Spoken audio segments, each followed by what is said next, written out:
Hello, everybody. Welcome to the Oasis Montage Magazine talk show. I am Carolyn Louise Herring-Moore Jones, and I am your show host, and I'm excited to have you here with me this evening. Our guest today is a special guest. She is a counselor, and her name is Turquoise Allen. Before I introduce her later into the show, I want to talk to you a little bit about some things just to make you aware. We've been dealing with sex trafficking a lot. We've been dealing with the R. Kelly issue a lot. And I personally am still dealing with the sex trafficking issue and needing some help. If you have any suggestions how you can help me with some issues I'm dealing with, mental health, traumatic issues with my niece needing some treatment for sex trafficking, and I've been denied the assistance. I've been denied the assistance because she doesn't belong to the state. Not aware of anybody out there that has direct, intensive, traumatic counseling for sex trafficking. If you are aware of anybody, let me know. She's needing some residential treatment, and it needs to be immediately, as soon as possible. She's struggling with education because she hasn't been to school since the 3rd grade. So if anybody has any awareness of assistance to help me when it comes to education for her as well, that would be appreciative. I'm going to reach out to the TV stations, the news people, anybody and everybody that can help to make a difference, to make this city aware that we need to be able to help and to treat the people that are dealing with sex trafficking. It's a major, major issue for Atlanta, but there are no resources to help these people when they have these issues going on. So I'm reaching out, and I'm reaching out to you to see if maybe that you know somebody, some help, somewhere that can help deal with this issue. The intensive traumatic issue with the sex trafficking, I'm finding that counselors are not able to counsel how it needs to be counseled. These people have been brainwashed. They've been traumatically hurt. There are things that we're not aware of that we don't know how to deal with as counselors and mental health workers. And this is trauma, not just sex trafficking. This is not just selling your body. This is mental brainwashing. And they have to be deprogrammed in order to come out of that trance and whatever they've been through. So I'm dealing with that, and I'm needing whatever help and whatever resources that anybody has out there. I'm reaching out to Channel 46. I'm reaching out to ABC, NBC, CBS, Dr. Phil, anybody and everybody that can help me to help her. I am told that my insurance is no good because I don't take private insurance. I'm told that even the state insurance is no good because she's not being referred by DFACS, and nobody's able to help her. This is a really, really bad issue for me, but I'm not stopping. I'm not quitting. I'm going to fight this as much as I can. One of the other issues I wanted to talk about today is suicide.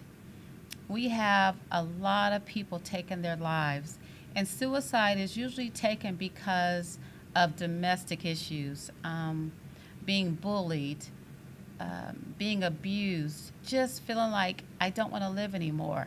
The life that I'm living is so bad that I'd rather not be around anymore. So the counselor that we have that's coming in today is going to be Turquoise, and she is a mental health counselor. She does deal with suicide. She deals with drug and alcohol abuse. She deals with people who are transitioning out of prison, a lot of crisis calls when it comes to just mental health disorders. That is what she deals with. And so we're going to talk about that today. We're going to take a little break. I'm going to introduce some Black history to a lot of you. I went to North DeKalb Mall, which is at the Sights and Sounds Cultural Arts Museum, and I interviewed the owner of the Sights and Sounds Cultural Art Museum, which is James Horton. And Mr. Horton gave me a tour of his museum, and it was absolutely fabulous. I'm going to play a little bit of that tour, and then I'm going to bring on my special guest, Miss Turquoise Allen. Thank you.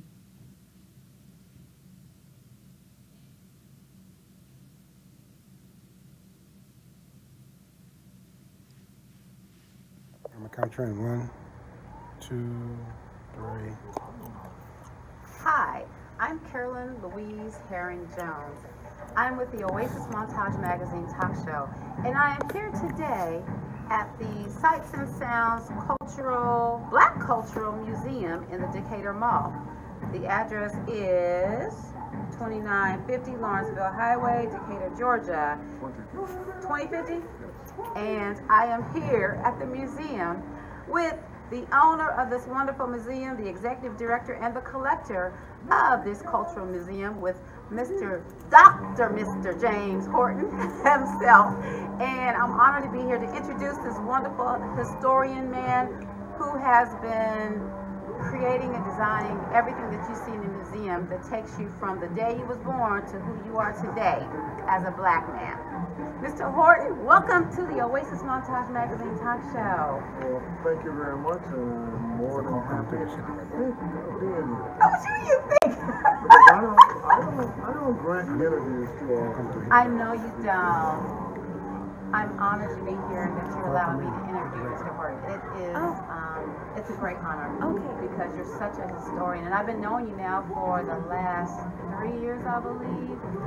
4 years. Wow. And you're also the man that I put on the cover of my magazine. Surprised me. I remember you came in and I did the story and talked all of it and took all the pictures and said it was going to be in a magazine. The magazine show up and there I am. I go like, wow. She did not ask me. I said, I got a feeling she knew that if I said, I'm going to put you on the cover, I would probably have said no.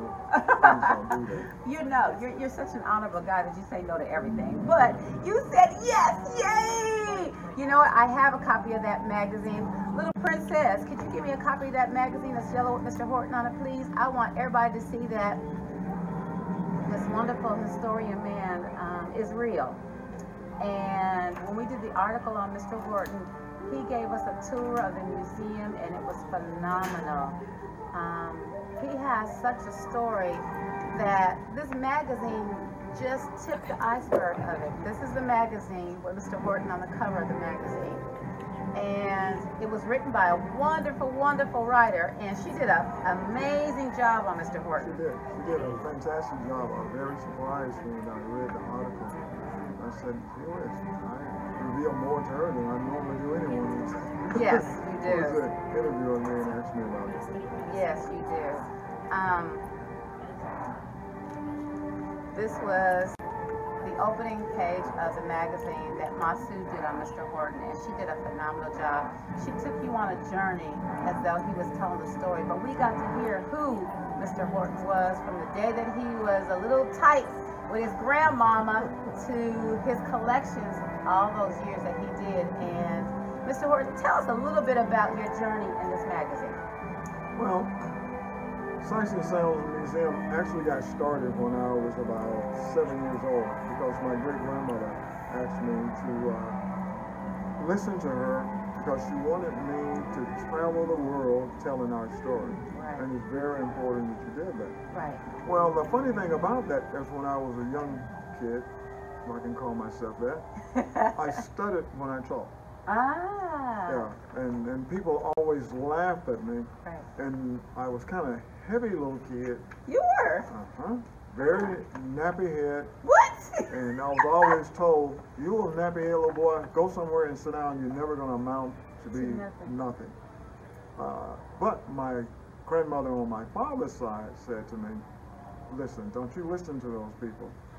The very next time someone calls you a little nappy head, ugly little fat boy, you say to them, well, this little nappy head, ugly fat boy can do things that y'all can't do. Oh. And she said, and when they say something about your big nose, you tell them that you can smell things that nobody else can smell. I love it. And those big eyes, you can see through walls. Wow. And those big ears, you can hear things that nobody else can say. And if you want to try to catch me, nobody in the community could outrun me. So those things kind of stayed with me. And even as I became an adult and working with young people, I would share those things with them. When they would come to me and they would say, well, someone's making fun of me because of this or that, and I would say, okay, let's talk about that. And then we will try to do something about it. But she did. She told me that. But the thing that really stuck with me that she said to me that her great-grandmother told her that someone in our family here in America was going to be me. Going to be the person that was going to do that. And the Creator and God has really blessed me that I have literally traveled throughout the United States and even outside of the United States telling our story and sharing who I was told by my parents and my grandparents and great-grandparents who I am or who we are as a people. And it's just very refreshing. So I don't care what anybody else think about me. Yeah. They have a problem, not I. Yeah. You know, tell me about your museum. Tell me the tour of the museum, where it starts, what does this museum have in it, and why is it important that everybody takes the journey of the historian? Well, I don't know if it's the journey of the historian. It's just information that's out there, but it's been hidden or not easily found and distributed among certain people. Right. It started with Meet the Collector. Now, Meet the Collector item exhibit only was added to the museum in the last few years. And that was because of my son. He came and visited me and spent a whole day with me and watched me as I walked through the museum and toured the museum. And he said, Dad, there was many times as we watched you and people who you did not see, when you said certain things about the museum, they were looking at each other like saying, that has got to be the linest black man that's ever saw. There's no way that he did this. No way that he actually participated in these activities. Right. Because he said here, one lady said, he's not that old. And what she was talking about, I shared my time when I was on the bridge in Selma, Alabama in 1965. Wow. The Bloody Sunday. Wow. Yes, I was there. I had a conversation with Dr. Martin Luther King when I was in high school. Yeah. So people would think that that couldn't have happened. Wait. I think I remember that story. Tell everybody why you and how you ended up on that bridge. I remember. There is a newspaper article over on the table there about Tuscaloosa, Alabama in 1964. And it's called the Hellhole of Tuscaloosa. That's what we call it. My mother came to me with that newspaper. She had to come, I can show it to you. With that newspaper, and she said, were you in this activity or were you at that meeting that night? And I stood and smiled. She go to the next page and she turned around. She said, now before you answer that question, who's this picture here? When I'm sitting in the audience there at the mass meeting the night that the church was bombed. She said, I told you to stay away. Right. The next year, I went to visit my uncle and aunt in Selma, Alabama. I happened to be there that Sunday, a Bloody Sunday. And I and a friend is sitting on their front porch. As they say, we were just cooling it. And three young ladies came walking down the street. And one of them walked up on the porch, and she walked over to me, and she said, we're going to march downtown so our parents can have the right to vote. Would you march with us? I said, no. My mother told me I could not participate in those kinds of activities. She said, okay. She leaves and walked back down and talked to the other two young ladies. And she and another young lady that with her came back on the porch. And they walked over to me and they put their hands out and said, if you walk with us, we'll allow you to hold our hands. Right. Well, I forgot about mother, but before they even got off the porch, I had jumped off and I was standing on the side of the street singing, We Shall Overcome. We took their hands, I took the two young ladies and my friend, and we caught up with the march. And we were not on the bridge, I would say, a minute before all of a sudden you heard the yelling, the screaming, the hollering and everything. And all of a sudden I remember, and you can see there's a little gash in my forehead there. Yeah, there sure is. It's right here. That's it. Yeah. Blood just come rolling out. And I'm standing there holding this young lady's hand, and she says to me, does it hurt? Does it hurt? I said, no, but my mother is going to kill me. Right. Because I wasn't supposed to be here. No, not at all. So those are some of the kinds of things that I remember. I grew up in Tuscaloosa, Alabama as a young man, high school, elementary school. In particular, my elementary school years, I sit on my mother's front porch and watch the Klan hold that meeting across the street in the open field. I know what it was like for someone to, I would go up to a store to purchase an item and I have to go around to the back door. Go to the doctor's and it was a colored room and a white room only. I see sign says white only, black, or colored. If I remember back when I was growing up, I never even heard the term anyone calling anybody black. It was always colored. The colored people, you know. Or do you know where that word came from, the colors, and the transition to black? Well, I really don't. And see, now you're going to have me doing some research for the next time. Because you know everything. That's why I was no. We seem like we was known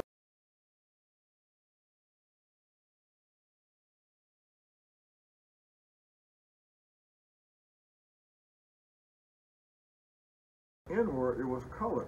Right. And then the N-word, and then black, and then African American. Right. Now, I know, and I tell people when they would say, you're black. And I go like, I don't quite understand when you say to me, you're black. Because for some reason here in America, it seems like when you are black, or you're in the black, that means that you have what? Money. Right. That's interesting. Yeah. And I shared that with someone. They said, I never thought of it that way, Horton. Yeah, but if you're in the black, that means that you got money. You're good. But if you're colored, the person that you are, well, then I could never understand it because I never saw anyone who was black. The shirt I have on, my skin does not match my shirt. No, not at all. Right. Or when you say white, it doesn't do that. That doesn't match them either. Yeah, but if it's white, it's good. If it's black, it's bad unless you have lots of money. So I'm trying to really get into the black. And so when you say lots of money, because the red means you have nothing. Right. You're in the red. Yeah. You're in the black. Yeah. You got it going on. Yeah. Even till today, when I get in a conversation with somebody, I say, you know what, I never thought of it that way. I say, well, be careful of the terms that you use. That's like I tell many of the young people, when you use the N-word, think about what it means and what it says about that particular person. Right. Is that who you want to be described? That degrading word. Exactly. That degrading word means what, Mr. Horton? It means that you're, to me, what I found out,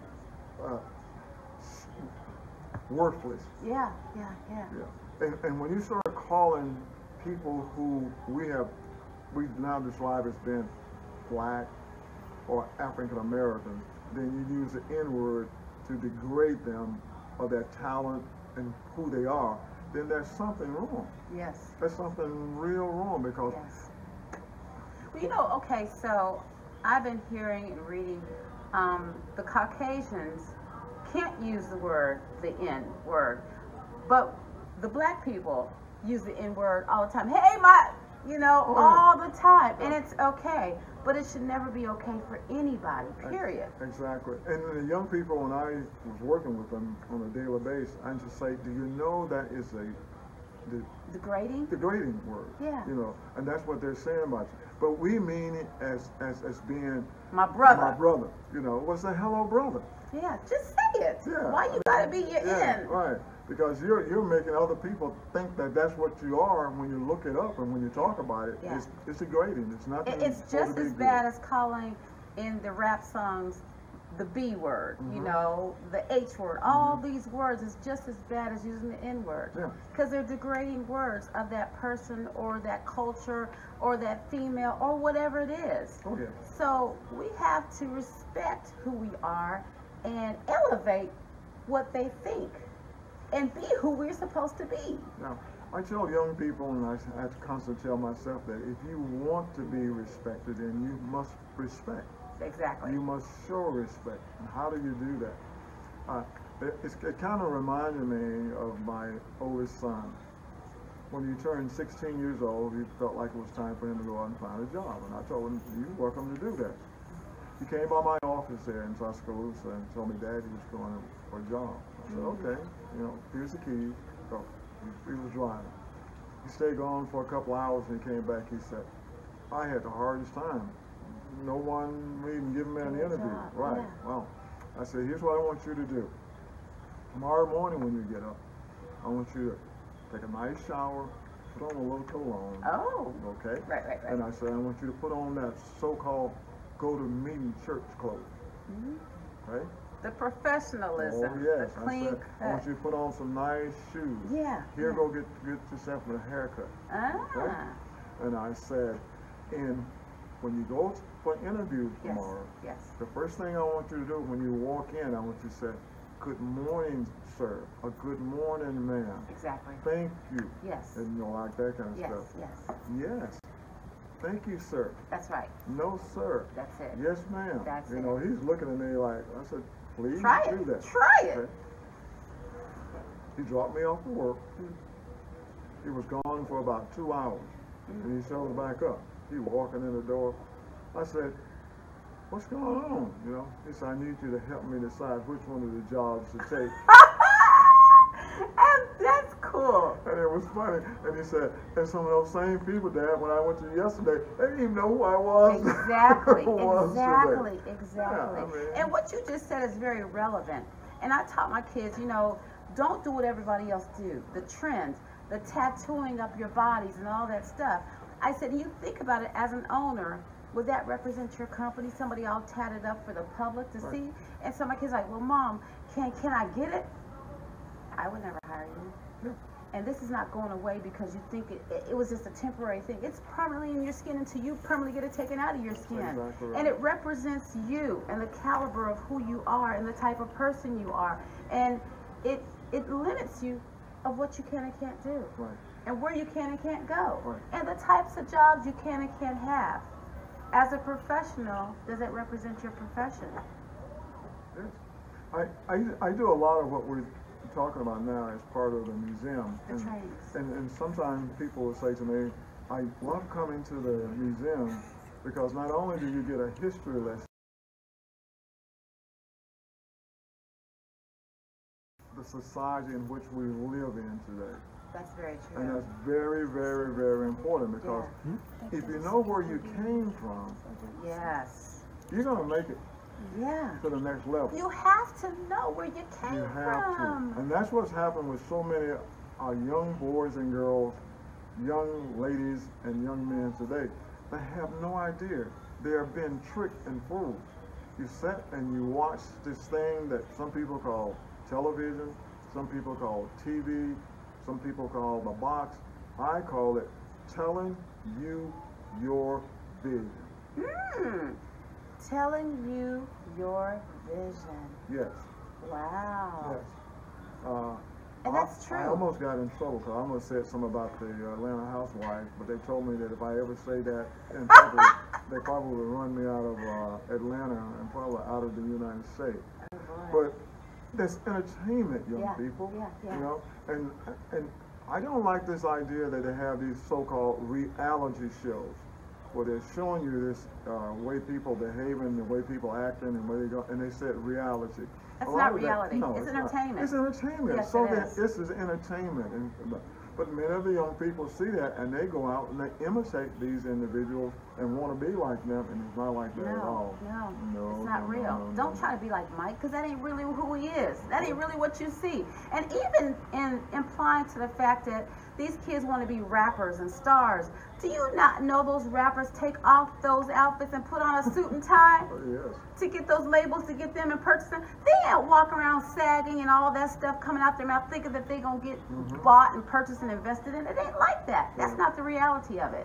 My son was with me when I did a workshop, and when it was over with, it was time for questions and answer or comments.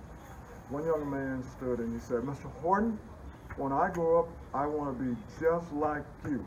Wow. And I stood up and started, and my son said, don't do it, Dad. Don't do it. And everybody started looking around like, his son just told him, well, what is he about to do? Yeah. So I walked over to the young man. I said, you said you want to be like who? He said, like you, Mr. Horton. I said, you don't want to be like Mr. Horton. You want to be able to do things that Mr. Horton could never think about doing. Okay? If there's some traits that I have, they're good, yes. But if you just grow up and you're like Mr. Horton, what are people going to say about you? Oh, he's just like Mr. Horton. Have your own identity. Have your only identity. And be the best that you can be for who you are. Exactly. Be better than Mr. Horton. Because there are things that Mr. Horton wanted to do. He would appreciate you doing that. That's right. That's what it's about. And that's what I do. The young people that I talk to, I love sharing with them. Yeah. And I like for young people to be a part of young people's lives, just like we older people. Right. But it's very important that we older people share with our young boys and girls. Mr. Horton, you have boys and girls that come into this museum and they tour all the time. Tell me a little bit about that. One of the ones that happened to me that's amazing, a couple, but there's two in particular. One was this young man and two other young men came in, and they stood at the door there, and I just watched them, and they were debating whether they wanted to come in or not. So I walked up and talked with them and said, come through, I'll give you a personal tour. Right. And we started on the tour with Meet the Collector, then to Africa. And when I told them the story in Africa about black people coming from the island as slaves versus black people coming from Africa to America as slaves, they were like, what? That can't be true. And when I shared with them the pictures of those great kings and queens of Africa and say that we still have kings and queens in Africa today, once again they said, what? And then I walked over and I had this replica of a ship. And I said, this is a replica of the ship that came to America in 1695 with black people loaded, stacked on top of each other from the islands. And in Jamaica and the Bahamas and that area, slavery was there years before it came to America. Wow. And I said, so all these nationalities were already enslaving each other. Yes. I said, in the name of this ship, anyone can tell me you got free lunch. And they all went, they said the Mayflower, the Plymouth Rock, and all this stuff. And I said, how about the good ship Jesus? What? Now that's even new for me. The good ship Jesus. Yeah. Wow. And they looked at me like, oh, what? I said, yeah, it's a good ship Jesus. Well, why would they call it the good ship Jesus? Jesus is supposed to be good and all. I said, see, that was a way of brainwashing it. And we're still doing it today. Okay? Then we go to the Underground Railroad, and I tell them about Harriet Tubman. I said, that was not her name. And I told them about Mr. William Steele, who was the founder of the Underground Railroad. Let's stop right there. Let's take a 5-minute break, and let's set up so you can give us a tour of this museum that you're talking about. Okay. All right? Let's do that. How long is this? Oh, how long is the short on this? An hour. I'm gonna count train 1, 2. Hi, this is Carolyn and I am back. I hope you enjoyed that little promo, that little sequel, that little talk about the Black history at the Sights and Sounds Museum with Mr. James Horton. We are going to give you the second part of that next week and give you a tour of the Sights and Sounds Cultural Arts Museum, our Black History, in honor of Black History Month, which is this month. I did tell you that I had a special guest that was going to be here, and we were going to talk about some mental health issues. I wanted to talk about some suicide things, wanted to talk about what to do, how to do it, and some warning signs, and how we can help somebody that may be going through some things. Ladies and gentlemen, I want to introduce you to the fabulous guest on the show today, Miss Turquoise Allen. Woo! Yeah. Okay, I'm a little on the jiggy side. I love it. I love the energy. Miss Turquoise is a mental health counselor, and she's a nurse practitioner, and her specialty is in mental health. Yes. I was sharing with Miss Turquoise that I've been dealing with some issues about my niece who had been trafficked, and I'm struggling trying to find mental health counseling for her because people aren't dealing with the trauma of being sex trafficked. They're dealing with trauma, they're dealing with mental health issues, but I'm finding that she's been brainwashed and she has to be deprogrammed, and specialty needs are for her, and I'm not finding anybody that's been able to do that. Yes, she's been assessed, she's been evaluated, she's had 4 or 5 different counselors to no avail. Wow. because her area is so traumatic that nobody knows what to do, and they've been just a little emotional too that they hadn't been able to be effective with her. Wow. They've stated that she needs to go into residential treatment and to have intensive treatment of being deprogrammed. She's been dealing with a lot. She's not been to school since she was in the 3rd grade. She goes to Whitewater High School, but academically she's struggling because there's some things that she missed out on. The school won't put her on an IEP because they said it was due to the fact that she hadn't been to school, which there's a gap. So she didn't qualify because there's some type of state law that says if you're black and you have not been to school for some years, you can't go on an IEP because it's not that you're educationally challenged, it's that you haven't had the education, which does not qualify you to go on an IEP, which I thought was a bunch of hogwash. It is. They figure it as being neglectful, academically neglectful, versus you having a condition, and that's the cause of why you don't come to school. Right. And that's what they were saying. Yeah. But the condition is it wasn't that she chose not to go to school. Her mother chose not to put her in school. And so she's being penalized and not going on an IEP and being individually assessed and being individually tutored and being helped to be caught up so she can be successful. And I've been struggling with this issue, and I've been fighting this issue with the school board. And, they got her on a 504. Yeah, I was going to say 504 plan is the other option. It is the other option. And they have her on that where she got extra time to complete the paperwork. But I don't have someone right by my side to help me to understand the paperwork. I don't have the individual educational plan, which is what's needed for her. And it's been a struggle for her. It's been an emotional struggle for her where we know how to count, and we can count money, and we can make everything work out, and we can sound out words, and we can have a good conversation. She's missing all the ends, the I's, and the it's, and the is's, and how to make a full sentence where we can say, yes, that's exactly what happened. She will say, yes, it happened. When I then, we're missing all of those things that we're taught. And it's unfortunate that this happened to her, and it's unfortunate that her mom neglected her, and she trafficked her, and she just missed out on a whole lot. So I'm pulling on a conference, and I'm pulling you into, you didn't know about this. Okay. I love it. So I'm doing a sex trafficking conference. Nice. October the 11th and 12th at the Sights and Sounds Museum.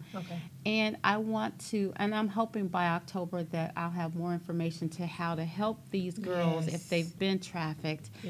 But I'm finding that if the state doesn't have them, they're not getting assistance. Yeah, because it's a community issue as well. Like you said, it's hard to find help. There is help.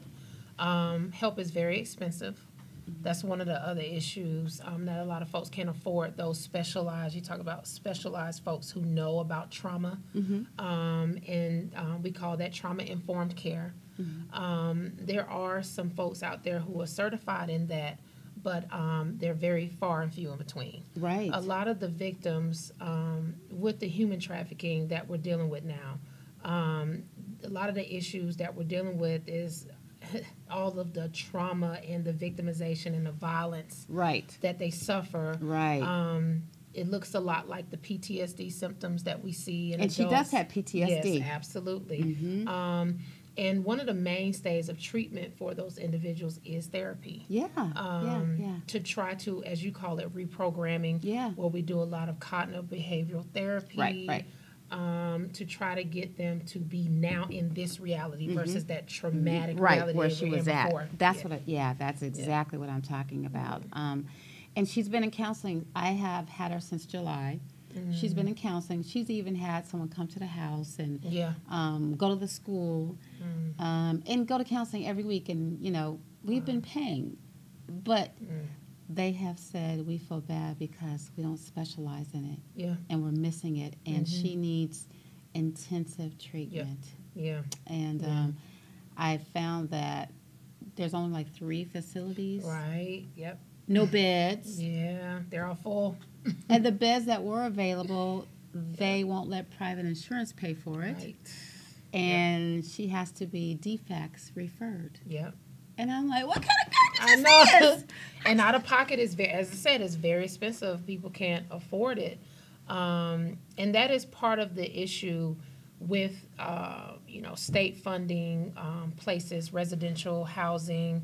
Number one, is not enough of them for individuals who, at the moment they're in, can't live in the community that they're in. They may need to be in some type of confined, Right. More very structured Yes. environment, as such as your niece. Right. And there's not a lot of places out there that is doing that right now, especially when it comes to victims of trauma. Yeah. Yeah, and torture and things like that. They have some child residential facilities, but they're booked. Yeah. I mean, I know it because when we discharge, like when I work in the hospitals and we discharge, we have children, even adults we discharge. There's oftentimes no place for them to go. We may have to discharge them to a shelter, and as you know, that's not real housing. No, it's not, and that's not what's needed. Exactly. I called DFACS, and I said, there's a place she can go to, but they said that she can't go unless you refer. And they said, I don't believe you. I'm like, yeah. So she put me on hold, and she called, and she said, okay, you're going to have to just take her over to Southern Crescent. And I was like, and do what? Right. They're going to have to evaluate her. So I went to Southern Crescent, and I said, this is a mental hospital. It is. They're going to put her in a straitjacket. No. That place was horrible. I don't know why you laughing. That place was like a prison. How long was she there? I ain't let her go. You let her go? No. I walked in there, and she looked in there, and she says, Auntie, this is where I have to be and get treated? I said, this is where they told me to bring you. She said, but Auntie, this place has holes in the walls. Could have triggered her past experiences as well. It was terrible. Yeah. It's not pretty. And it smelled like urine.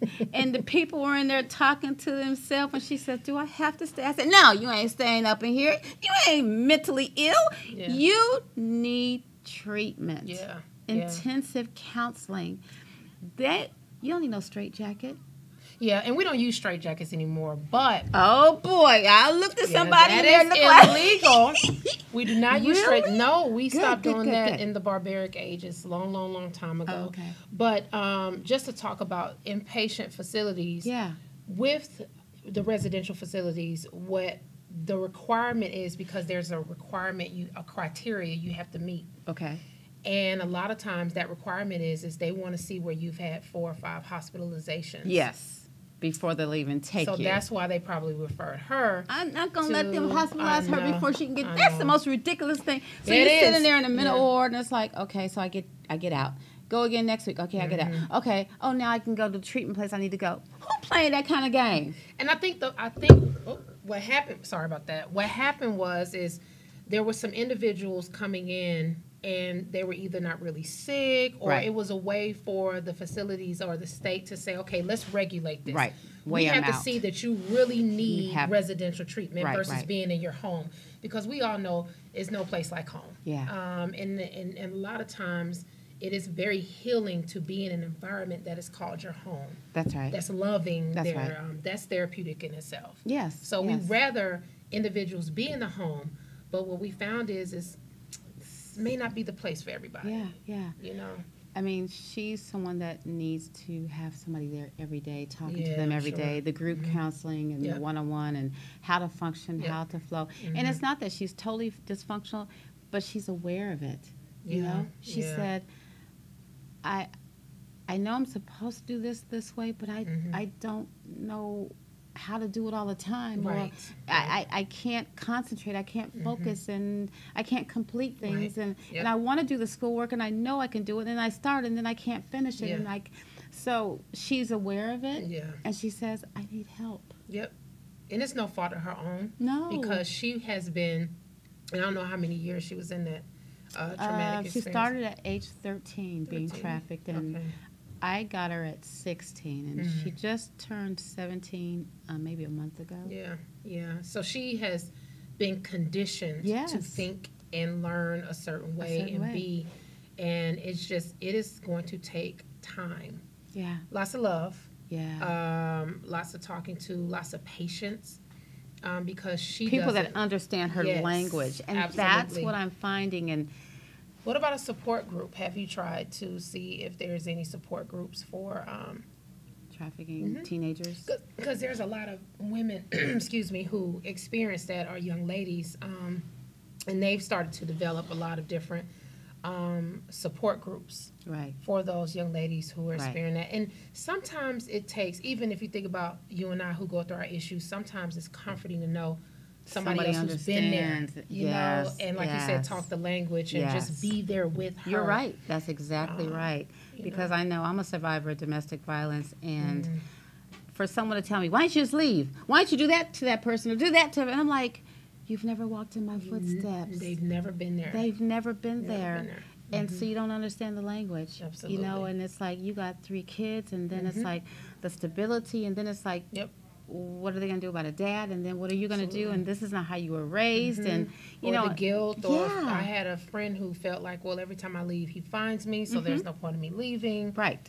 Yeah, it's the same type of traumatic Cycle. It yeah, is. it is traumatically bad like that, because I recall I would plan to leave and have it all set up to go, and it's, you took the money out of my account. Yep. Yeah. You took my wallet, Yeah. you took my purse, you took the car, you had it repoed, you had me kicked out the house, and it's like, you're back. You're back. Yep. You know, Unfortunately. until you Yeah. decide when is enough enough. Yeah. When are you sick and tired of being sick and tired? When you don't care about your life and don't care if their life goes. Yeah, absolutely. And it had to come to that point even for me. But think of all the trauma that you went through, that your children went through, Yep. until you found out enough was enough. Yep, that's it. You felt something empowered you to Yes. say, you know Yes. what, I'm done. And we have women that come in the clinic, and a lot of our females have dealt with domestic violence or dealing with domestic violence. And that's some of the things we work through with our therapists that we have on staff, is Right. working through that mindset of changing the thought process of why you feel you need to be there. Yes, yes. What is that point for you to say, I'm empowered enough to leave? Right. And it's different for everybody. Oh, yeah, it You know, is. It is really different for everybody. You know, I wanted to talk about suicide a little bit, because I'm finding that hurt people, but people who are hurt and can't take it anymore, they don't want to be a part of society, and they take their lives. I know a couple of years ago I started a summer camp because there was a kid in middle school that was being bullied in school out in Fayette County, and he couldn't handle it because they were bullying him about being gay, Wow. because his girlfriend broke up with him because they said he was gay, and he went home and hung himself. Yeah. And it tore me apart so bad that I said, you know, we talk about what we need to do and how this is happening, but we don't do nothing about it. Yeah. And so I wanted to do a summer camp on bullying, how to help the children. And so there was a church that gave me their building to do the summer Nice, camp in, nice. and we did a whole entire summer camp on bullying. And I found that the children, they're being bullied, they're being attacked. Yes, they are. And even for my niece, she's in the school, and it's like she's being attacked because of her mentality of being trained, of being the seductress, Right. or just her mannerisms. And you know, she'll come home and she'll be crying, saying, "Auntie, I don't fit in." Yeah. Yeah. And a lot of times that's what happens with the bullying. It's the kids that get bullied, Yeah. and that's traumatic in itself as well. Yeah. Physically, emotionally. We've recently dealt with an 8-year-old coming into the hospital who tried to hang herself Oh boy. from bullying. So it happens. And, you know, a lot of times the parents that come in and say, I know, she was getting bullied, but I didn't know it was that bad. And, you know, growing up, even when I was growing up, I was taught to, hey, you go in that school, you hold your head up and you deal with what's in front of you. But Right. there are Today- signs and symptoms of, a process of just feeling out of contact with reality and just saying, you know what, I just want to give up. I don't Yeah. want to be here anymore. Yeah. And at that point is when there needs to be someone to interject and Right. give the kids help, So we need to be better listeners. Yeah, better listeners. And we need to enforce some things Yep. before it gets so far and they're gone. Absolutely. Yeah, that Yep. is so The so true. isolation is one of them. There's a lot of, up in their room on their phones a lot. Oh, boy. We need to really watch that, because Oh, some of the yeah. things that they're exposed to nowadays can influence their decisions. Amen. So not to say it's a fault of the parents, because it's not. I mean, you have single parents who are working all the time, who are busy, but just, have a different listening ear.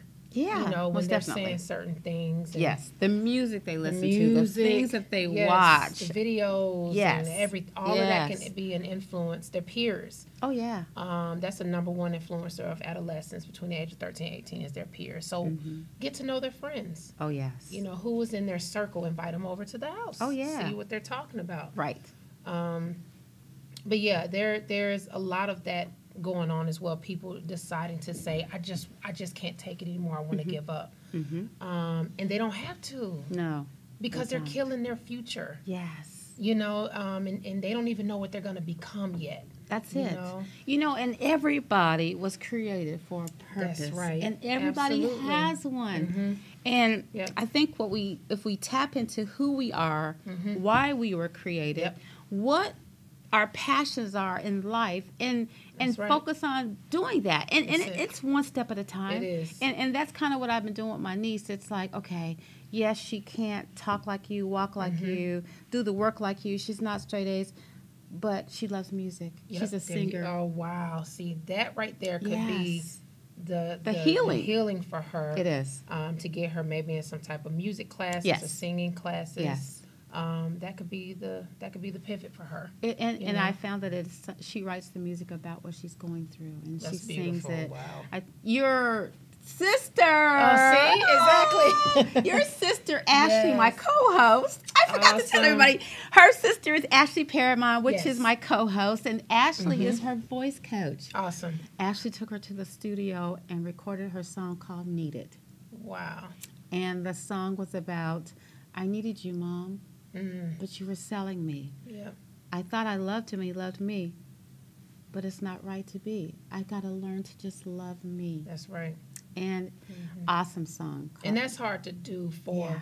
loving of the self is difficult because we're trying to figure out what everybody else wants us to be and be that. Yes. But, you know, being different, and this is what we tell our teens, being different, being outside of the clique does not give anyone a right to ostracize you or make No. you feel like you're less than. That's right. You know, and I think being different has been put on this thing of, oh, well, it's not the norm if you're different. You know, even though being different should be looked at as something positive. Actually, being different is unique, and you're It is. supposed to be different. You are. Nobody is Nobody created should the be the same. same.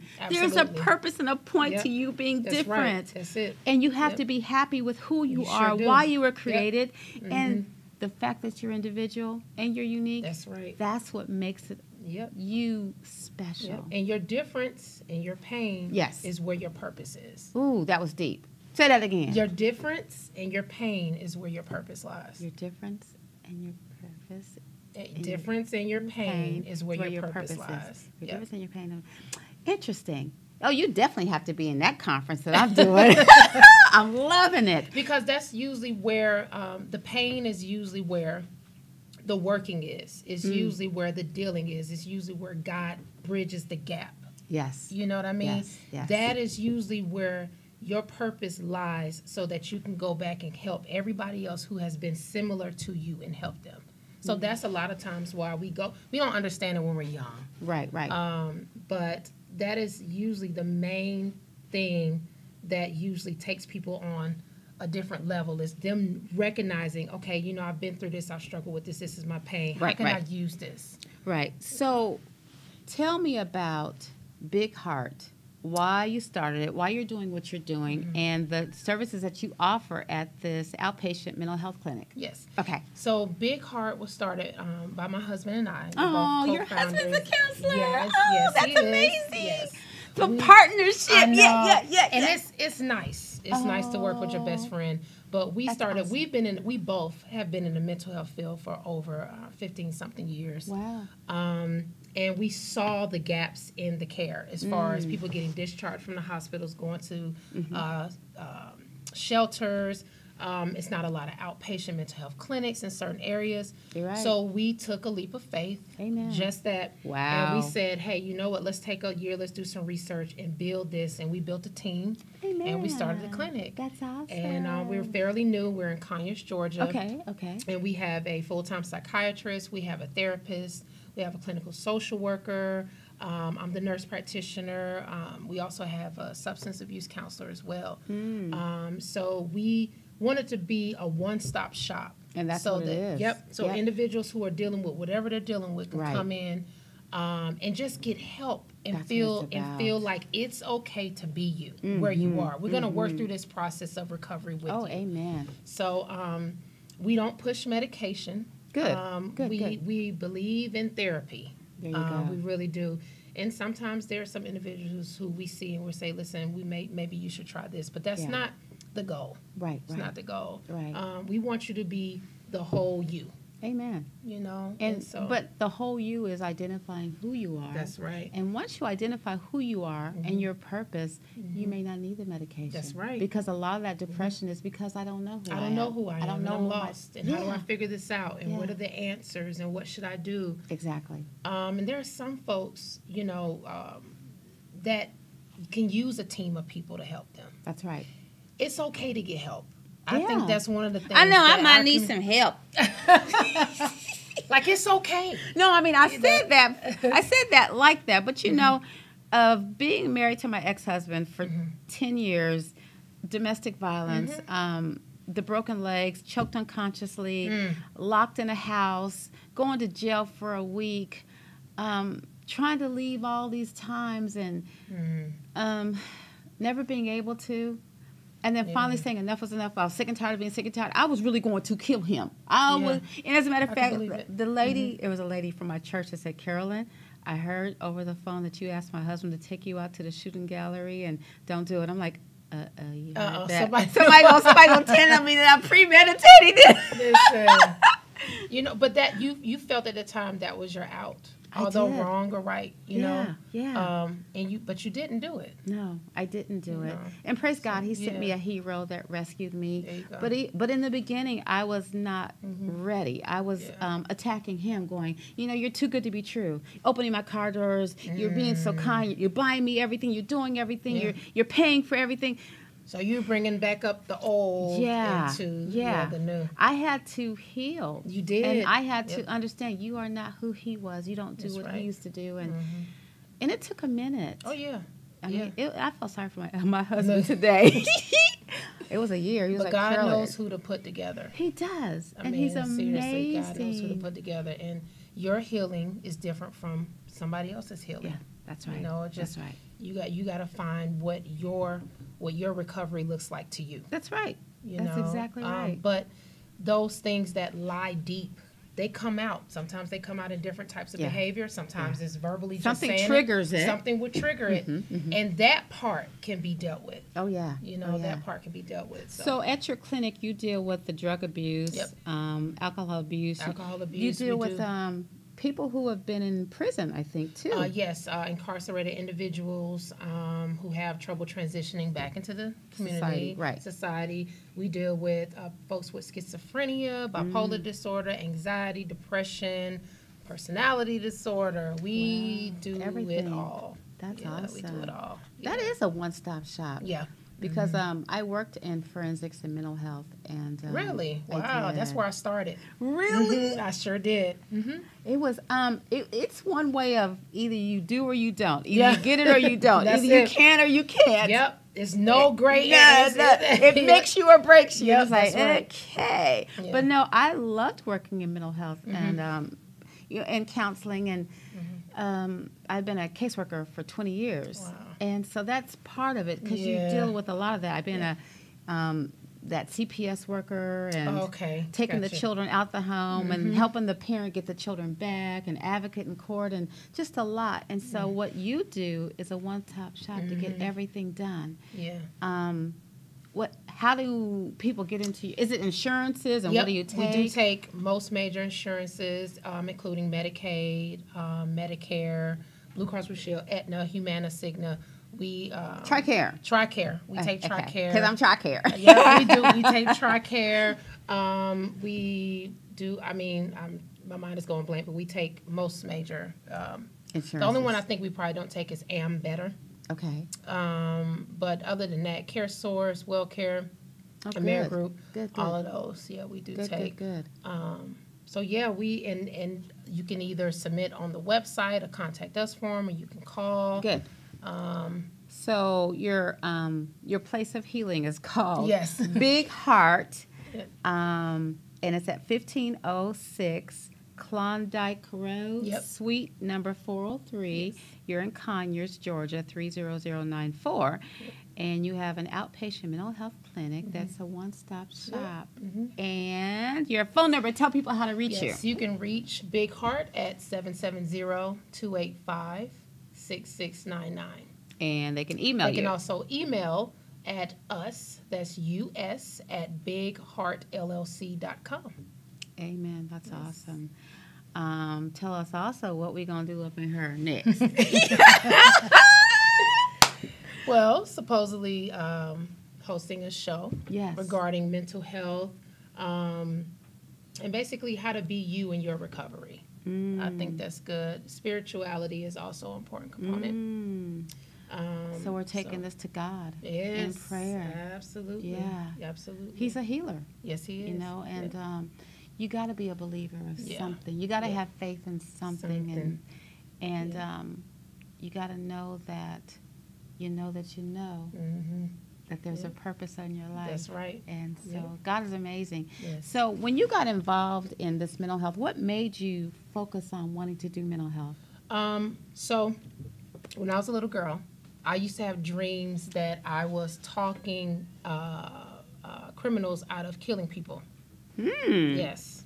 Didn't know what it was about. Wow. They were nightmares at Wait, the wait, time. how old was you? I know, this is deep.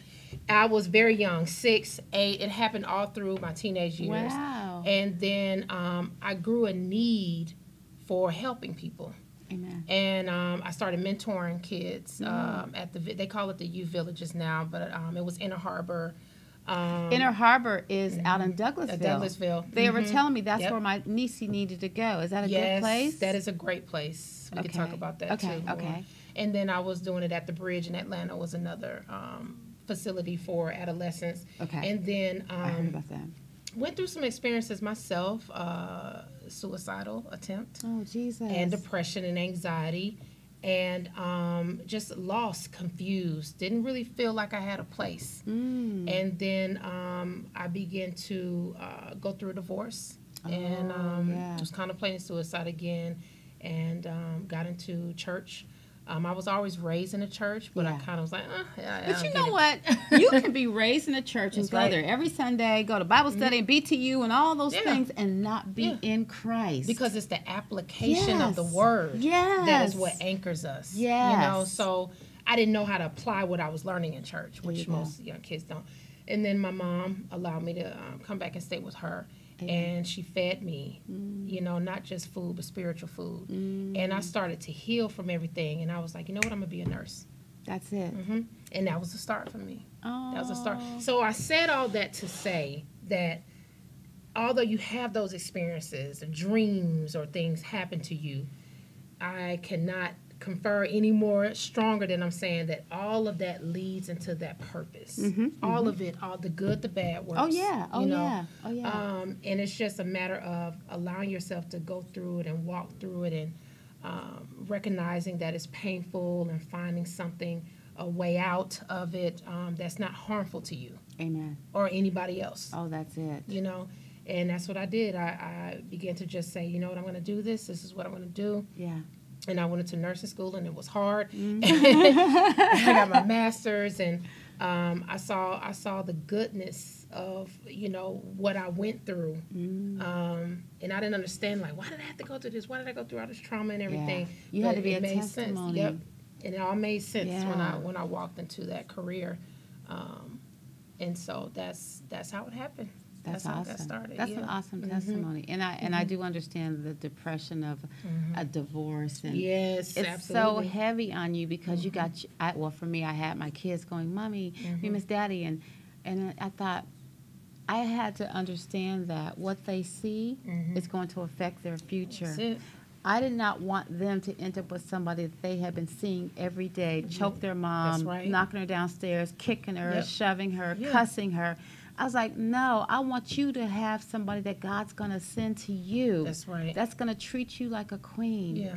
and a lady and not accept Yeah. the things that I was mediocre or to be downtrodden. Exactly. Like you said, abused, and good for you. Yeah. I mean, good for you for standing up for yourself and your family. Oh yeah. Because those images, you know, we may not think, I know, experience something, but it does. You know, I remember seeing some things, and it affects you. Those images, they play over and over. Even though physically you're out of the situation, but mentally you're still there. And that's what we have to work with. It's scar tissue. Yes. It's there. Yes. And the longer you stay, the more conformed you are going to accept it. And I thought, no, my kids will not be with nobody like this. They will see better. They will be better. They're going to get better. They deserve better. That's it. And we have to decide that they deserve better because we deserve better. That's right. That's right. Absolutely. So, yeah, you're right about the scar tissue because I was short, fat, and ugly. Oh, no, you weren't. I don't believe it.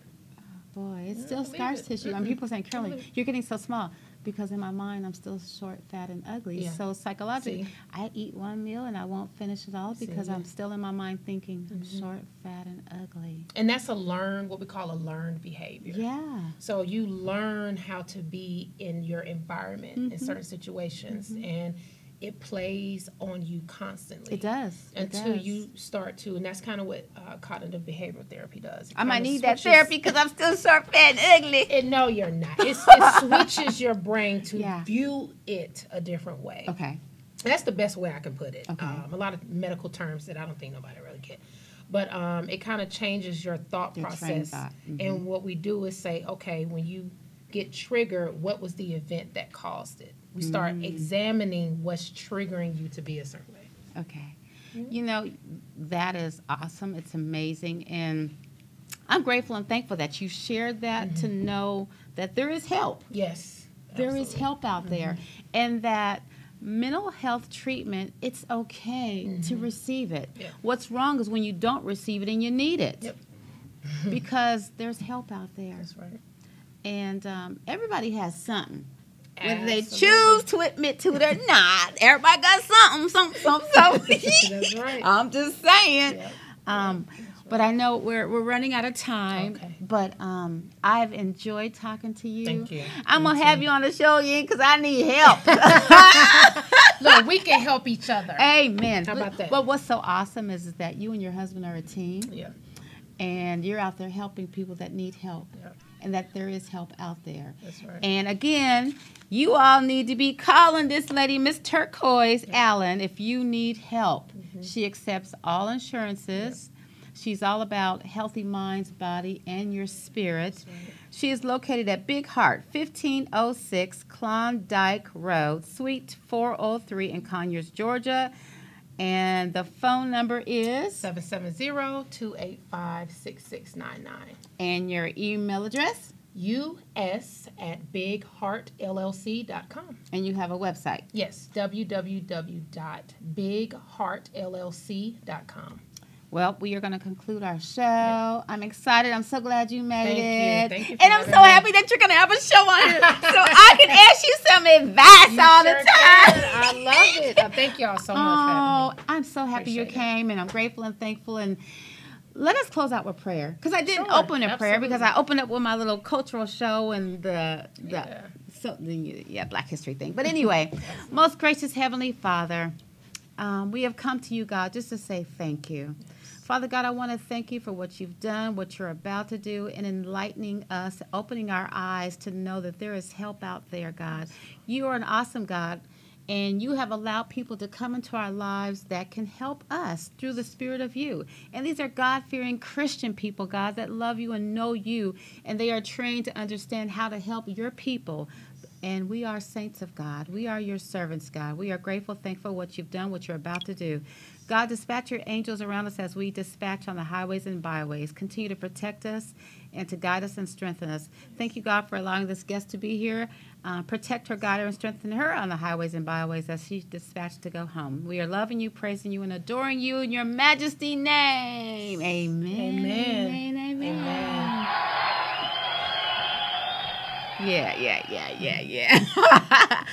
Yeah. Thank you, Courtney. I didn't hear nothing. I just want you to know that. The whole time. The whole time I heard nothing. And I was pretending. ready? Yep. 1, 2, 3. Hi, welcome back to the Oasis Montage Magazine Talk Show. We are here at the Sights and Sounds Cultural Museum with Mr. James Horton, who is the owner, the director, the coordinator, the everybody. He's the historian. And he is going to take us on a journey through the museum so we can help you have an idea of what you need to come and see, what you need to tour, and what you've been missing out about your culture. Mr. Horton, let's start right here with you and where we're at. This is the first exhibit area that you would see when you walk into the museum. And it's Okay. called Meet the Collector. My sons are responsible for my putting this part of it because they share with me that sometimes when I'm talking about the museum, it's hard for people to believe some of the things that I say, particularly when I talk about China. There's a newspaper article here that talks about that. And also when I talk about in Tuscaloosa, Alabama, there's a day named in honor of who? The proclamation is in honor of you. Yeah, Hey. there's a day in Tuscaloosa called James Horton James Day. Horton Day, wow. And the one that really surprised a lot of people is this one. And this is where Governor George Wallace, Yes. he made me a deputy Okay. in his militia. Okay. Okay. Honorary Lieutenant Colonel. Yeah, Awesome. yeah. So, and there's other articles in there. Oh, see? What's Wow. Look at that. That honors you. You're on the cover of the Oasis Montage magazine. here? It's been here from the day that you gave it to me until now. Wow. So you see those Amen. things Awesome. here. And these are other articles about different things I was involved in when I was working there in Tuscaloosa. I worked Yes. as a social worker / psychologist for a number of years there before I moved here to Georgia. Right. You know what? There was something. Tell me who the wonderful model that you met that is. Oh. Yeah, I didn't want us to get past that because I know it was over there. They're two of my favorite people. Yes. Now, you know who this is. Yes, Mahalia Jackson. You know, that's mine. Maya Angelou. Okay, right. She and I met, and she had a chance to tour the museum Okay. when she was here. And the other person was, let me see, this one lady. This is Miss Jane Kennedy. Jane Kennedy and Mr. Horton. Whoop, whoop, whoop. And this is what was on my desk. Oh, See? Jane. And she signed it for She me. signed it for you. Wow. And that was in 1991. Mhm. That's wonderful. Yeah. I remember that. And for about 16 years, You ran I had my own radio talk Radio shows, talk and it was show. called Straight Talk. Straight Talk. Yeah, from 8 to 10 every morning, Monday through Friday. And then the owner of the radio station talked me into coming in on sometime whenever the DJs are off on Saturday and Sunday, and also do a talk show / play music. So we had a Wow. lot of fun. Wow. So when you were talking on Straight Talk, what type of subjects did you cover on your station? The type of activities that was going on in the community. Okay. And really, I try to encourage young people to be responsible Yes. and also to think about business. Don't wait until you get to be 16 or 17 years old. Now, do that even with your parents say. Let's get started while they're still babies. There you go. There you go. Because that's important. It is. You know, you not to wait. Because once you get to be 16, it's almost too. Well, Well, Too you late, should I already might as be well geared say. and focused and Yes. put it into action. one of my pride and joys was this group of kids right here when I was in Tuscaloosa. Right, the They were Fast called Breakers. Fast Breakers. Yeah. And they travel around the U.S. with me, and we was nicknamed the Junior Globetrotters. But when we leave here, we go to Africa. Oh, we're going to Africa. Let me stop. That was something that was really shocking Gotcha, gotcha. when I first started looking into Africa, and that was this. Africa in its perspective. Okay. You see how large Africa is? Oh, yeah. Yeah, and when you see it on the regular map, you would never think it was that large. Right. And then, look at this, these beautiful cities Right. all over Africa. Even today, you still don't see that here in America. They No. don't show you that. No. Right? And then the great kings and queens. Of Africa. Budweiser put that together many years ago. Wow. So I was able to get a copy of those. All the kings and queens of Africa and the beautiful cities. Yes, yes. Then you leave from there and you come here. And when I'm doing workshops about Africa, I take these. Wow. And I will say, Shackle. and I would say to someone, young lady, would you walk over here for a moment, please? Okay, sure. Okay. And I'm working with the young people and I'm sharing this with them. Yes. And many times they'll ask me, what are you doing with those shackles? This is what I say. You know what? I just drove up in front of your house and I saw you sitting out there in the chair. And I said, wow. She looks like she can cook. Is that true? Yeah. A little bit. A little bit? Yeah. How about cleaning up? No. You don't like to clean up? No. You don't like to wash the dishes? Get it. I can watch this. You can wash I dishes? I would say I'm very unorganized, messy. Uh-huh.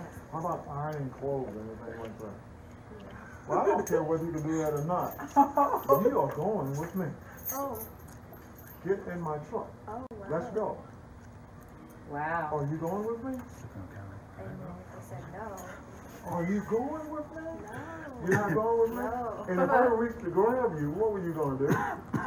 Try to get away. Try to fight. That's why I say they put the shackles on the slave. Wow. And the people they brought in. They did not want to go. They fought hard. Even when they didn't put the shackles on and they had them on the ship, they would jump off, try to swim back. Okay? Now, what are these? Are they just kind of like the same thing? They look a little bit like handcuffs. Mm-hmm. Yeah. But they kind of like the what? The shackles a little bit. You are the first young lady that has been in the museum, and I went through this demonstration and picked these up and said that. Most of them say, hey, handcuffs. I said, yep, they're shackles. And this is the key to the modern day plantation. Wow. Because when you get put in jail, they tell you what kind of clothes to wear, they say when to go to bed, what kind of food to eat, what you can't do, right? It's that the same thing that happened if you read about it during slavery. Right? Now, if anybody come after you, and they try to do that to you, you make sure that you get one of Mr. Horton's business cards, I'll pass on to Mom, and you call me, because you and I are going to be 50 rich. We won't have to work no more. We have people working for us. I got a couple of people that I know that are lawyers, and they know what to do. Wow. Okay? Right. Don't let them trick you. Right. And be careful of an old man like me, because you're a beautiful young lady. We always trying to tell you a story to get you to do things that you know you should not be doing for a few dollars. Don't let that happen. So, Mr. Horton, what you just talked about with the slavery and the shackles and chains, and then you told her if anybody was to coerce her and talk to her and have that demonstration to call you, and you would get your lawyers on them. Is that not the same thing that was happening with the trafficking? That's exactly. That's exactly. So we have to do something about it. We have to. All right, we can't sit back and just let that happen. That's right. That's No right. question about it. That's right. Now, see this? You see how those people there in the ship? Okay, that's how they board them up and brought them to America Wow. from the island. This is a replica of the ship that they came on. What do you think the name of that ship was? Got any idea? No, not really. How about the good sheep Jesus? Oh, wow. Yeah. the good I sheep. never would have guessed that. Neither would I when I was told that. Brainwashing. Okay? We are, you gotta believe what we say. So you heard about the story of Jesus. You know that's all good. So get on the good ship, Jesus. We're gonna take you to a better place. Wow. They sure did. Wow. Right into slavery. Interesting. A young lady came in from Africa, and she saw this. She said, "What is that?" I said, "I don't know." She said, "Let me show you something." Did you ever play one of these? You have? I had a small one. Did you? Okay. Let me see.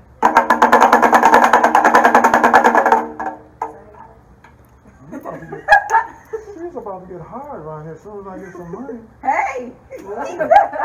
Your tour guide. She does tour guiding. Mr. Horton, come on this side, Mr. Horton, so we can see the camera. We can show everybody what that is. All right.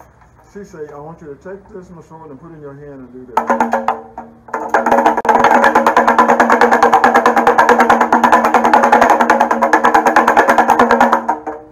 She said, "You have just driven all of the evil spirits out of here." Wow. By hearing that, when I do it, I always feel a relief. I don't know how anyone else, feel around that. And she said, every day you come in, you do that. There's going to be people who are going to walk to that door, they'll immediately turn around. There's going to be some people who are going to walk to that door and you almost going to have to beat them out of here. They're not going to want to leave. Wow. She was exactly right. Wow. Exactly right. Wow. And this is a little bit about right here. Now, you stand right there. And How are you? won't you put that? I'm trying to avoid forgetting your hand. Oh, that's pretty. Turn around, turn around, turn around. All right. What's your name? Sweetie? Shaquina. Shaquina? Hush. Shaquina. Shaquina. Shaquina. Uh-huh. Yes, sir. I always get those names. Ladies and gentlemen, I would like to introduce you to, Hush. Aquina. and when you meet the queen, what are you supposed to do? Bow. You're supposed to bow down. Right. All right. You are a beautiful queen. You're supposed to bow down to you. Okay? And that matches what you have on. Yeah, I guess it does. No idea. Let's see, can we get this off of you without Yep. getting your hair? All right. All right. This is kind of what I share when people come in and you see the African exhibit. We'll move on from the African exhibit to the railroad.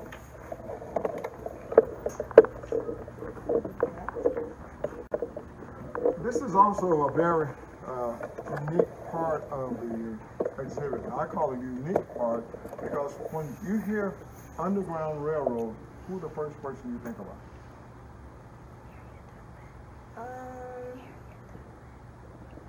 I don't know.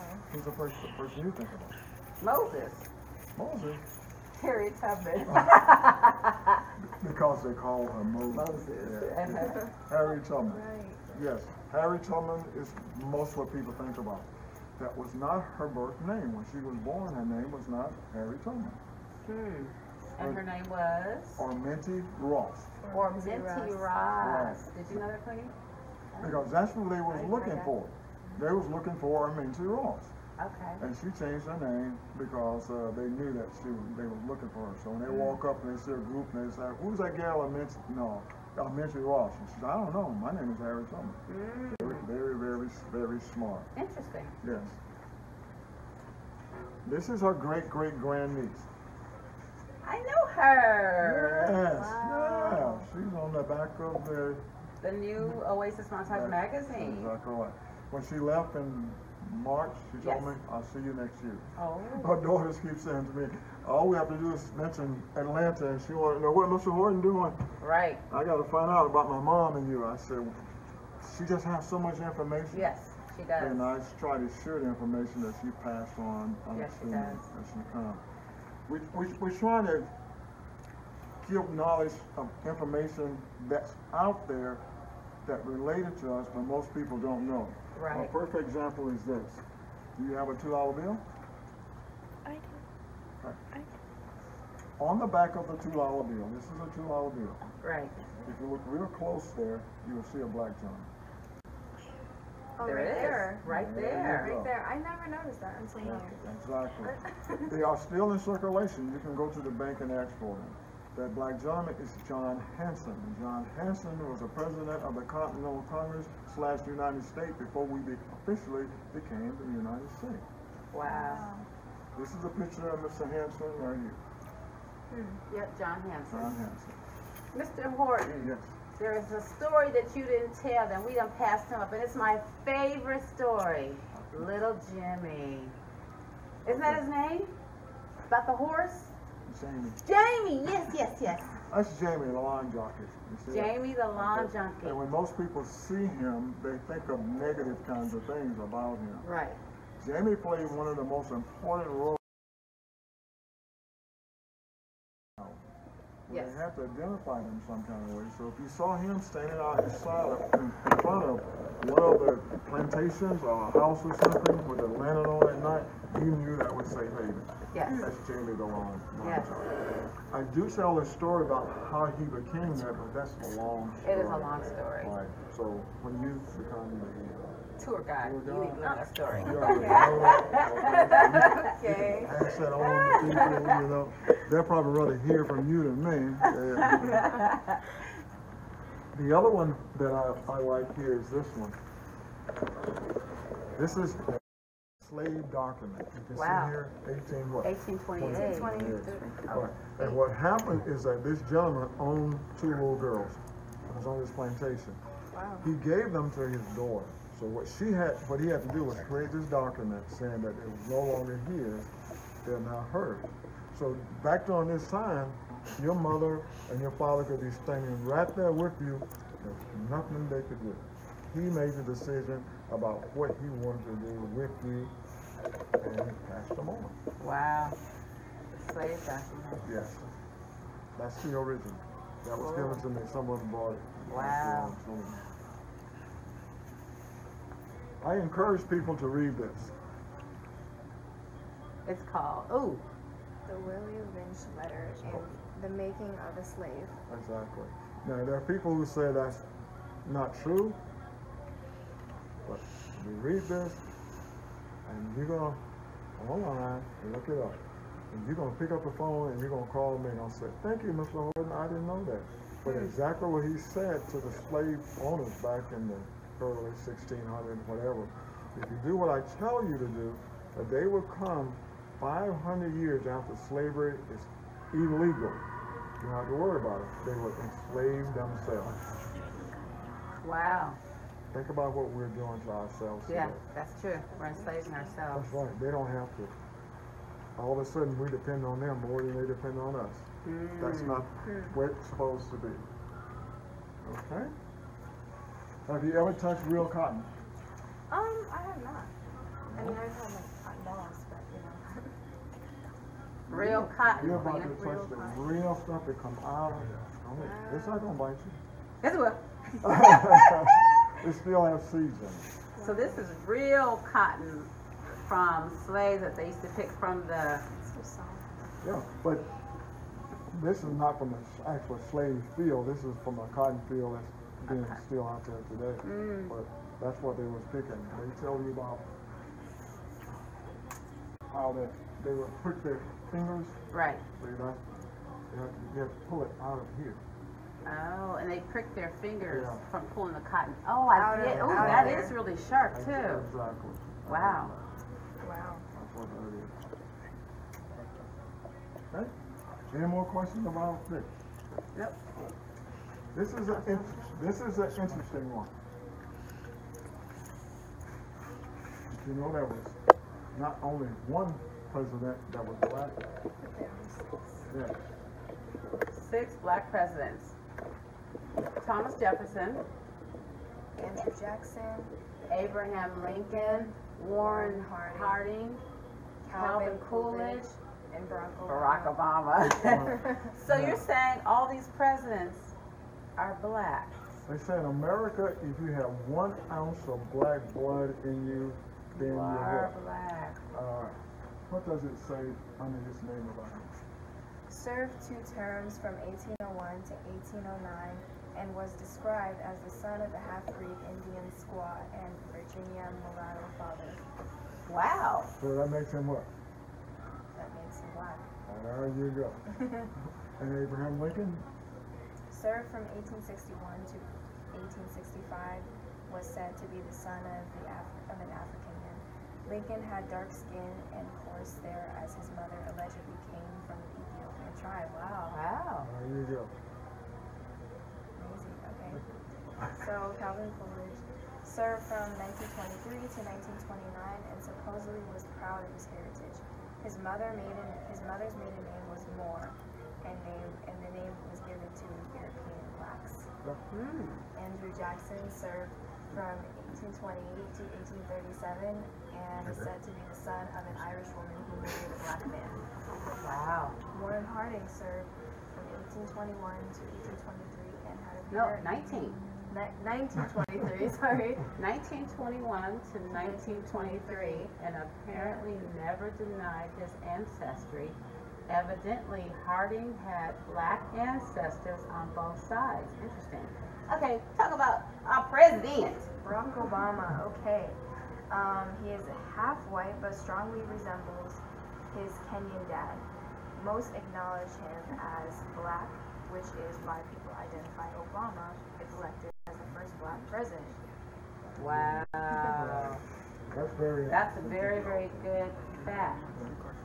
Interesting. That was a very good history story, too. I'll let you hold this for a second, Queen. Go ahead. We'll walk with Mr. Horton. You're good. All right. Now, these are always given to me by my mother. Okay. She collected all these, and she said that they were very important to her, and she could tell you a story about each one of these figurines.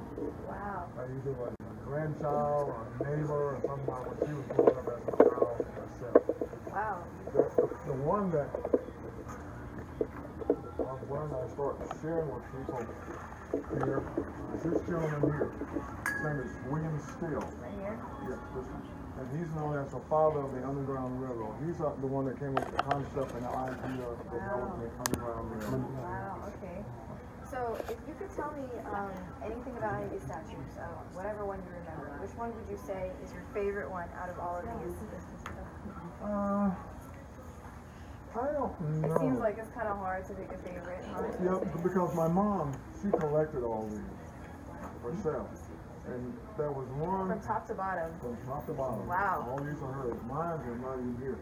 There's one somewhere where some little boys are shooting marbles. And I remember she always would get on my case about this. Where is it? Because, all of these are very nice, very nice. There's so many, I can't even find it. I can't even find that one myself. I have to find that one and put it up close. So the next time someone asks me about it, hopefully no one will pick it up and walk out with it. Hopefully so. So that is my favorite one. There was in part of it because she always told me about that when I was growing up. Wow. Okay. So what about this one? People in church choirs, music. Over here, same thing. The music area. She collected all that stuff.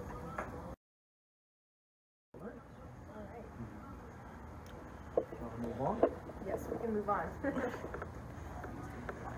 Over here, these are all tools from a slave plantation that was given to me from one in Alabama. And they will say that it was designed by the blacksmith. I did not understand it when he first told me that, and then when he said blacksmith, I thought about that. That's what they were called, black men. They did not call them men back in those days. They were always boys. The cowboy, once again, that's where that name came from, the cowboy. Because they would not call a man, they were always a boy. This is a replica of the outhouse. Yeah, that's like a restaurant. You can use it to go outside. Oh, so it's a smaller. That's a smaller version. Wow, okay. Yes. That's what that is. That's very different. Over here, I call this grandmother's and great-grandmother's and mother's kitchen. And these are the items that I would see when I would go visit them during that particular time. Now, this is interesting. When I was 7 years old, my mother gave me a job. And she said, if you do this every day, Saturday, I'll pay you. Just like you get paid when you get a job. That Saturday, she gave me 25 cents, and she said, you can go to the store and buy anything you like. And you went to buy, oh, and like cracker snacks, of course, of course. And then they made it. Now, how much money did she give me? I don't know. 20. Love it. You became my official tour guide. My mother gave me 25 cents. I went to the store Wow, and I bought. 25 cents? Yes, I Yes. mean, back in those days, For all you could this? buy a penny candy, penny food. Yes. Yes. Wow. Right.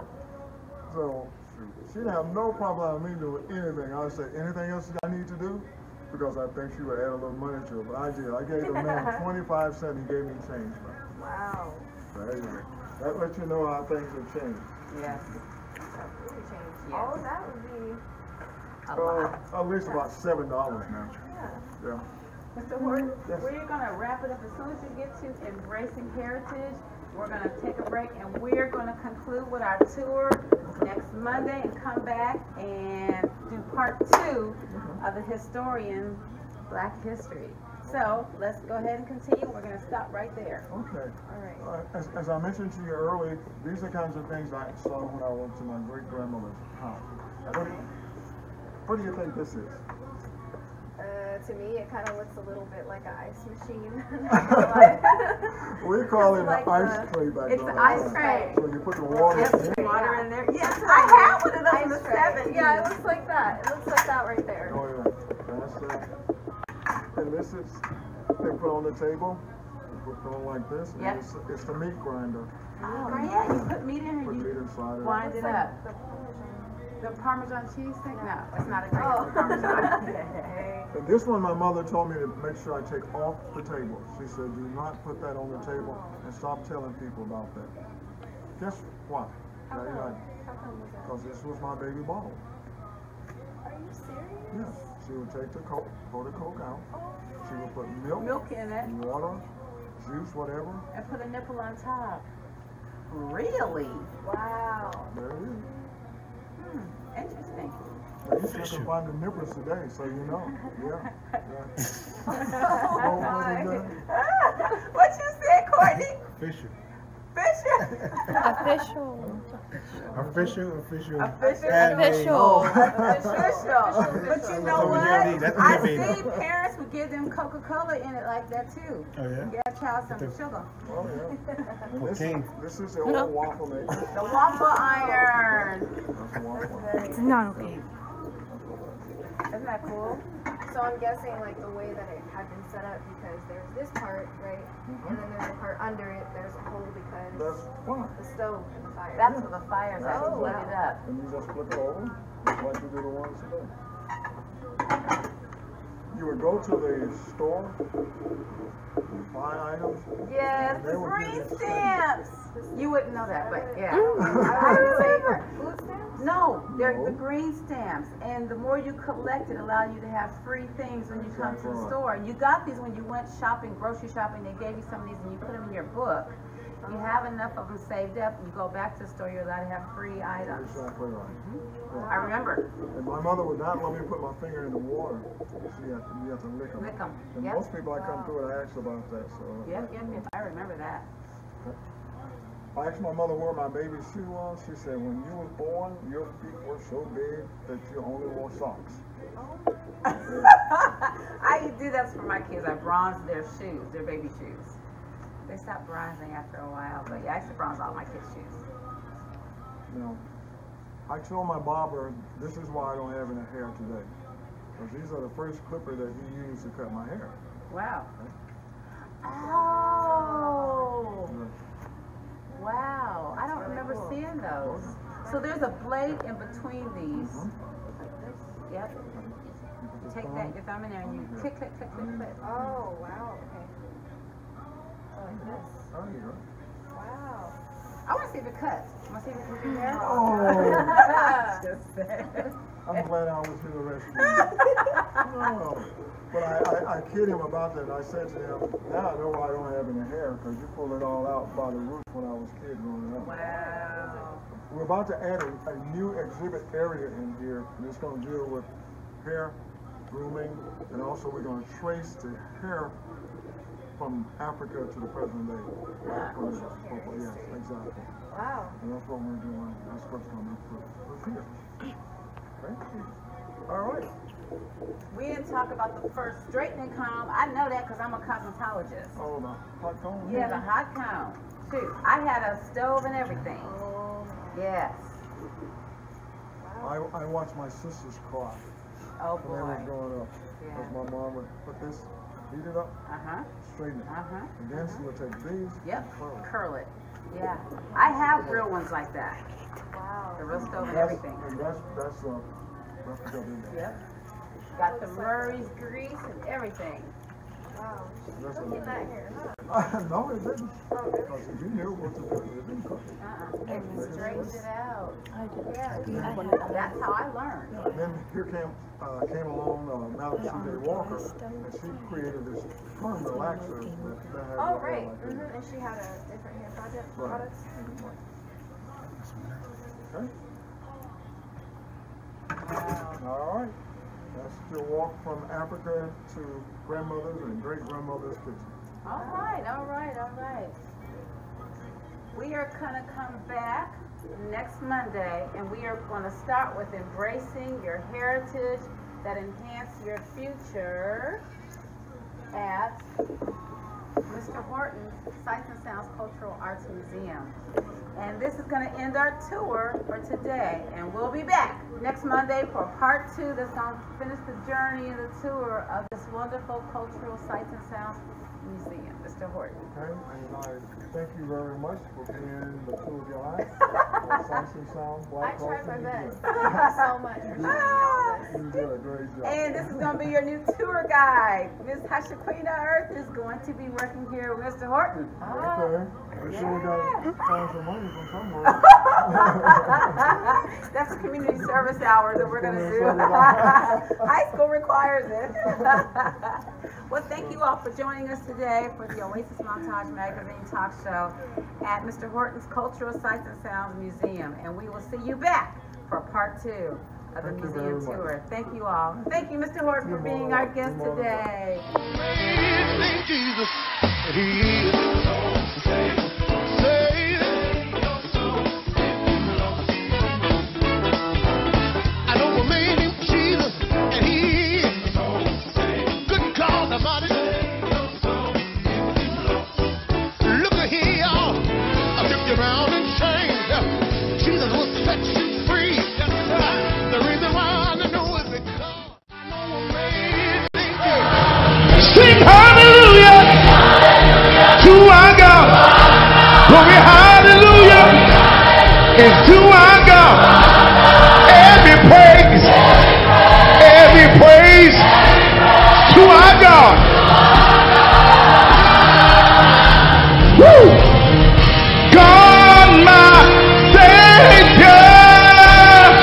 God my Healer. Jesus, and He is good God Almighty. Hey. I know a man named Jesus, and He is. Y'all come on, put them hands together. I know a man named Jesus, and He is good God Almighty. I know a man. It looks like rain again today. Dark clouds gather and fill the sky. Don't know how to talk to you, just know how to say goodbye. Have you actually got a driver's license? I don't think so. Go back where you came from. Learn to speak English. Go back where you came from.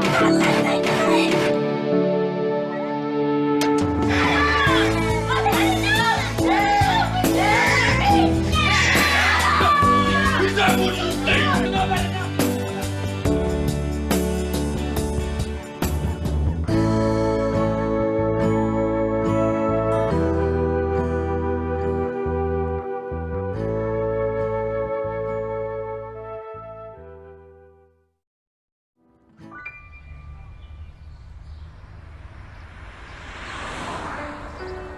it's harder whenever there's a bigger group.